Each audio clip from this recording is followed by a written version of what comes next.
Yeah, we are building the first UTXO-based stablecoin on top of RGB+++, powered by Nervos, and for the whole Bitcoin ecosystem. Previously, building a stablecoin on top of UTXO-based blockchains or on top of Bitcoin is an impossible task due to the limited programmability of Bitcoins of the UTXO-based blockchain itself. And however, UTXO has been a very important component for any ecosystem, especially to bootstrap its DeFi. Because we need stablecoins to swap those volatile assets. We need stablecoin to unleash the liquidity behind those volatile assets such as Bitcoins, etc. So I would say stablecoin has been one of the most important fundamental for any DeFi ecosystem. And that's why we decided to build Stable+++. The purpose of Stable++ is to introduce the stablecoin liquidity into the RGB++ ecosystem and unleash more DeFi use cases for the ecosystem. Also, we adopted over-collateralized approach for our stablecoin, which from our perspective, it is more commonly seen and it's more conservative in terms of the risk and easier to implement on top of UTXO stack. And here is a brief introduction about our overall design. I'm not sure how many of the audience you guys know about the technical, the cell design on top of Nervos. Nervos is an extended UTXO blockchain. On top of Nervos, unlike EVM environment, on top of Nervos, when you build decentralized applications, you don't have global state, you don't have ordering, and you have to adapt to the cell design of on top of Nervos to design the system. And here is a brief introduction about our design. So we use the cell, the UTXO, on top of Nervos to carry the transaction data, to carry the TypeScript and the log script, which is the execution logic, the founding block of our stablecoin protocol. And for example, I won't go into the details of the cell design, but if any of you guys are very interested in the specific design, please feel free to chat with me. I'm around in the venue.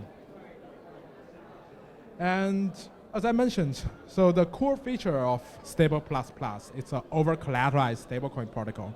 So users can deposit assets like Bitcoin, CC Bitcoin, and CKB into the protocol and collateralize them to mint stablecoins. So with those stablecoins, you will be able to use them in farming or just holding them or provide liquidity in in UTXO swap created by CyberOrange. And in terms of when it comes to the implementation, designing a over-collateralized stablecoin on top of CKB is not as intuitive as it can be. So we adopted a kind of a very UTXO-specific design philosophy for our whole protocol. I'll give a very simple example based on how users open vault in Stable++.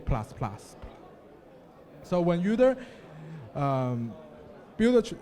trying to open vault, deposit assets to collateralize, for example, their Bitcoin, etc., in Stable++, first they need to construct and submit a transaction. This transaction, the input includes the collateral, which is Bitcoin, and the transaction cost, which is CKB. And the output will be an intent cell, and together with, of course, the BTC and the CKB UTXO. And the service node takes the intent cell and use the intent cell as one of the input, and the pool cell, which include the specific parameters for opening the vault, and then construct and submit the transactions to open the vault. And this is like a brief introduction of how we open vault in Stable++. But the most important, the core components for over-collateralized stablecoin is actually liquidation. And in terms of liquidation, we also adopted an approach very specific, very customized for UTXO stack. We call it redistribution. So, for example, when Alice, Bob, Carol, David, first they deposit 1 BTC into the protocol as collateral, and each Alice, Bob, Carol, David, they mint 1,000 USDPP, which is a stablecoin of Stable++. They will have 1 BTC as the collateral and 1,000 USDPP as a debt. And when, however, Eve, she's more like risky guy. She prefers more risky option. She deposited 1 BTC and mint 60,000 USDPP. In this case, when Bitcoin's price falls to the minimum collateral ratio, the liquidation will happen. And how we design this mechanism is that we use redistribution to liquidate those collateral owned by ETH. Previously, in some other like stablecoin protocols, most commonly seen people adopt the mechanism of MakerDAO. MakerDAO used auction-based liquidation model. When the liquidation happens, when the collateral falls under the minimum collateral ratio, they will initiate an auction to sell the collaterals in the vaults on a time-based window.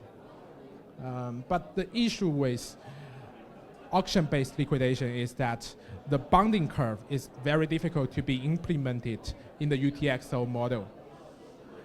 So instead of auction-based liquidation, we use a redistribution. We redistribute the debt and the collateral to other users, and so that the liquidation can happen smoothly in the UTXO model. And one benefit of this design is that compared to auction-based liquidation, the redistribution-based liquidation can happen instantly instead of waiting a long period of time. This brings the higher capital efficiency. Because when I say capital efficiency, it means when you deposit the same amount of assets into the protocol, you will be able to mint more stablecoins out of your collateral. And when people design this collateral ratio, the reason why people set a high collateral ratio for certain assets is because they are afraid of during the auction window, the price of the collateral assets drops dramatically, and it falls below the break-even price for the protocol.